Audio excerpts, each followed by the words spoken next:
राजस्थान का मंत्रिमंडल बन चुका है, लेकिन कई नेता दौड़ में थे, विधायक दौड़ में थे। इसको लेकर चर्चा करेंगे। जयपुर के हवा महल विधानसभा से जीत कर आए बाल मुकुंद आचार्य जी। आचार्य जी, मंत्रिमंडल के सिनेरियो को किस तरह से देखते हैं, पहले तो आप ये बताएं। बहुत ही अच्छा मंत्रिमंडल गठन हुआ है। बहुत अ, ये माने कि ऐसी टीम तैयार हुई है जो पूरे प्रदेश में ऐतिहासिक रूप से विकास के काम होने वाले हैं। आदरणीय प्रधानमंत्री नरेंद्र मोदी जी की जो विजन है, विश्वास जीतकर सबका क्षेत्र का विकास, आखिरी छोर में बैठे व्यक्ति तक योजनाओं का लाभ पहुंचाना। जिस प्रकार से 5 साल तक यहाँ कुशासन था, जिस प्रकार से लूट की सरकार थी, उसका समापन होने के बाद में ये माने कि सुशासन का श्री गणेश हो गया और बहुत ही अच्छा मंत्रिमंडल गठन हुआ। आदरणीय मुख्यमंत्री महोदय और उनकी पूरी टीम जिस कदर वो अभी इस समय काम पे लग चुकी है, इधर गठन हुआ और दूसरे दिवस से शाम से आप माने कि काम प्रारंभ हो गया है। तो ये माने कि बहुत अच्छा डिसीजन था और हम सब पूरा भाजपा परिवार, पूरे कार्यकर्ता और हमारी पूरी मंत्रिमंडल सब मिलकर पूरा परिवार सामूहिक रूप से क्षेत्र का विकास होगा, सुशासन होगा और क्षेत्र में जिस प्रकार से 5 साल काम किया और 500 साल पीछे छोड़ दिया, अब मानेंगे कुछ ही महीनों में जो 500 साल को पीछे छोड़ने वाले थे, हम कुछ ही महीनों में जो 5 साल नहीं हुआ वो 5 महीने में होने वाला है। आप भी दौड़ में थे, अचानक पीछे किसने कहा आपको? चर्चाएं कहाँ थी चर्चा आई थी?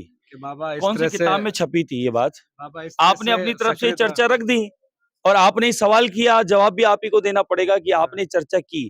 कहा किसने कहा? हम तो दौड़ में थे कार्य के विकास के, मोदी जी के विजन विकास पे, इसलिए हम तो उस दौड़ में थे और आज भी हैं। और जो बने हैं वो परिवार के सदस्य बने हैं, कोई बाहर से थोड़े ना लाए गए थे कि कोई और मम्मी बेटे की कंपनी से आए हैं और जीजा जीजी ने फाइनल किया दिल्ली में बैठ के, उनके तो नहीं ना। भाजपा परिवार के लोग हैं। परिवार का सदस्य में कोई किसी को भी दायित्व मिलता है, घर में किसी मुखिया को कोई जिम्मेदारी मिलती है, उसके साथ सब मिलकर काम करते हैं। इसी प्रकार से पूरे परिवार के सदस्यों में से मंत्रिमंडल चुना गया है। चुनना तो कुछ कुछ को ही था ना। पूरे दो 115 तो मंत्री बनने से रहे थे, तो इसमें तो विचार की बात ही नहीं है। जिनको भी काम के हिसाब से, सीनियरिटी के हिसाब से, उनके अनुभव के आधार पे जो जिम्मा मिला है, उसके साथ हम सब मिलकर अपने क्षेत्र का काम और विकास करेंगे। हिंदुत्व के चेहरे बाल मुकुंद आचार्य, प्रतापपुरी, बाबा बालकनाथ, एक को भी जगह नहीं दी गई। नहीं, ऐसा क्यों? हमारे बीच एक और नाम भूल गए आप। कोटाराम कोटाराम जी देवासी जी देवासी। को कैसे भूल सकते हैं? वे अध्यात्म गुरु हैं, संत हैं, एक माई के सेवक हैं, बहुत बड़े मठ के पुजारी हैं, महंत हैं, मठाधीश हैं। उनको दायित्व मिला ना सेवा का। ऐसे कैसे कह सकते हैं? जयपुर में और भी विधायक विधायक है, राजस्थान में और भी विधायक है, लेकिन सबसे ज्यादा चर्चा बाल मुकुंद आचार्य की होती है, क्योंकि क्यों आपको बाबा बवाल कहा जाता है? अब वो तो लोगों ने साहब नाम बना दिया है। मेरा नाम तो स्वामी बाल मुकुंदाचार्य है। अब लोगों ने क्यों बना दिया वो जाने। बाकी हाँ, कुछ लोगों ने कहा तो मैंने समर्थन किया, अगर आपको ऐसा लगता है तो ठीक है। लेकिन मेरा जो कार्य क्षेत्र है, वो किसी को नापसंद आ रहा हो तो आप पूछ सकते हैं। मेरा कार्य क्षेत्र किसी को नापसंद नहीं है, क्योंकि मैं कोई भी काम यहाँ से नहीं, यहाँ से करता हूँ, दिल से। जिसकी आवश्यकता है, वो काम मैं करता ही करता हूँ। उसमें मुझे करने में कतई विचार नहीं आता, क्योंकि मैं जो आवश्यकता है समय की, उसको करना ही करना है। और हमारे क्षेत्र का विकास करना, क्षेत्र में सुशासन स्थापित करना, क्षेत्र में जो समस्याएँ थी उनका निराकरण करना, क्षेत्र में जिस प्रकार से 5 साल तक अनदेखी की गई, तो अब हमें वो सब चीज़ें देखते हुए जो समस्याएँ हैं उसको तुरंत निराकरण के लिए निकलना ही है। हमें क्या इंतज़ार करना मुहूर्त का, कि कोई मुहूर्त देख के जाएँगे? गोमांस की दुकानों के जो शराब के ठेके हैं, वहां पर कई ऐसे वीडियो आए हैं। देखिए साहब, अनैतिक काम जो है और नियम विरुद्ध काम है, उसके लिए हम सब मिलकर ही काम कर रहे हैं। पिछले 5 साल से सब आवाज़ उठा रहे थे। मेरे क्षेत्र की समस्या है तो उसको निराकरण के लिए मुझे निकलना होगा। कहीं अधिकारी अगर उसको मौके पर नहीं है, तो मुझे जाके उनको बताना भी होगा। मेरी ज़िम्मेदारी बनती है। मतदान लेने मैं गया था, अधिकारी नहीं गया था। मतदान मैं लेके आया हूँ तो मेरी ज़िम्मेदारी पहली बनती है कि मैं उस समस्या पर जाऊँ और सत्यता जानूँ कि ऐसा जो समस्या आई है, वो पत्र जो आया है, जो माता बहन मुझे फ़ोन करी है, जो पॉइंट मुझे बता रही है, उस पॉइंट पर वो बात है कि नहीं है। मुझे तो यहाँ भी फ़ोन आते हैं कि सिविल लाइन वहाँ लीक हो रही है। मैंने अधिकारी को पूछा, साहब हो रही है? बोले नहीं हो रही। मैं जाके मौके पे बताता हूँ, साहब हो रही है, देखो अभी करो रिपेयर। खड़ा रह के वो भी करवा लेता हूँ। पार्षद जी को क्षेत्र के साथ ले जाता हूँ। हमारा पार्षद नहीं है तो कोई बात नहीं, हमारे कार्यकर्ताओं को ले जाता हूँ।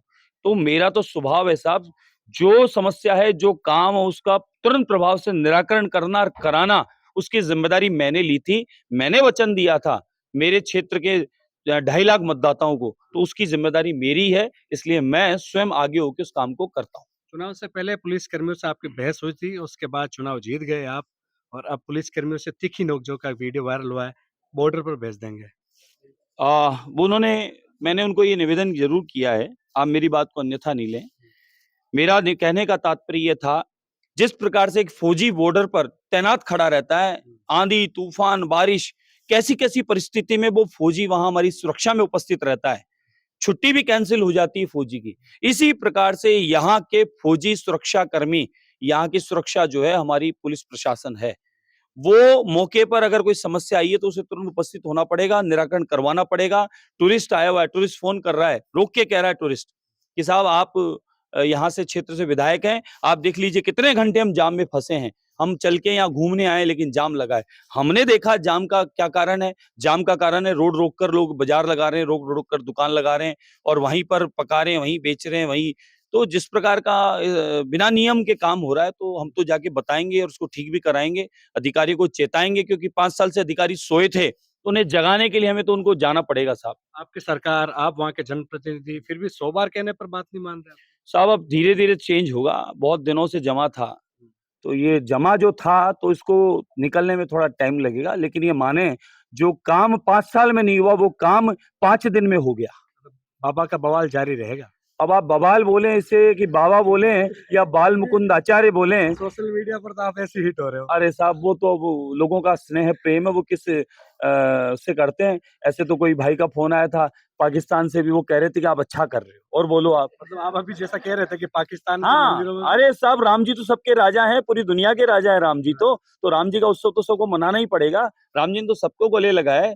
रामचरितमानस को गीता के ज्ञान को आप अध्ययन करके देखें, वो किसी जाति विशेष या किसी धर्म विशेष की बात करते हैं क्या? मतलब मान के चलें कि मानवता आपका की बात करते हैं भगवान। आपका जो विधानसभा क्षेत्र है वो मुस्लिम माहौल है। मान के वो चलें कि 2.5 लाख 22 तारीख को मतदाता आप लेके चल 2.5 लाख मतदाता मेरा परिवार है और राम जी के दर्शन के लिए सारी माताएं बहनें जाएगी, सर्व धर्म सब समाज की जाएगी, 36 कौम की जाएगी और आपको दिखा दूंगा साहब मैं भी यही हूँ, आप भी यही हो और आपको दिखाऊंगा मीडिया को बुला के, देखो मेरी माताएं कौन कौन जा रही है।